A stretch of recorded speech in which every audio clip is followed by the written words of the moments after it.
Des verrières vertigineuses, des voûtes à plus de 20 mètres, 750 mètres carrés de vitraux multicolores. La Sainte-Chapelle, cathédrale de lumière, est un joyau de l'art gothique. Vous dire en quoi elle est unique, c'est le choix du 20h.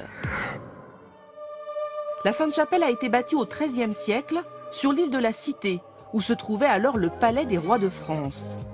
Louis IX, surnommé Saint-Louis, avait vingtaine de reliques du Christ, notamment sa couronne d'épines.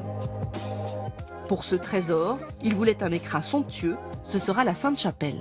Le bâtiment est composé de 2 chapelles superposées. On y pénètre ici par la partie basse, une sorte de crypte où se tenaient les messes pour la noblesse et les employés du palais. Le roi, lui, s'était réservé l'étage supérieur. Cette chapelle haute se visite tête en l'air. Près d'1 million de personnes risquent chaque année le torticolis pour admirer ces murs de lumière. Une cage de couleurs, enfin c'est ça, c'est vraiment c'est assez extraordinaire. C'est un peu bizarre que ça tienne en l'air comme ça. La Sainte-Chapelle défie en effet les lois de la physique. Les baies vitrées dominent, comme si les architectes du Moyen-Âge avaient fait disparaître la pierre.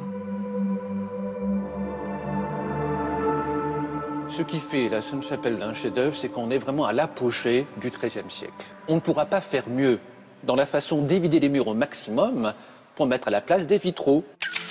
Le secret est dans la structure. La chapelle basse sert de fondation au reste de l'édifice.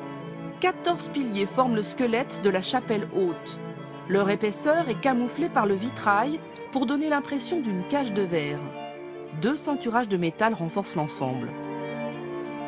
Et voilà le chef-d'œuvre. Les vitraux représentent plus d'1 millier de scènes tirées de la Bible.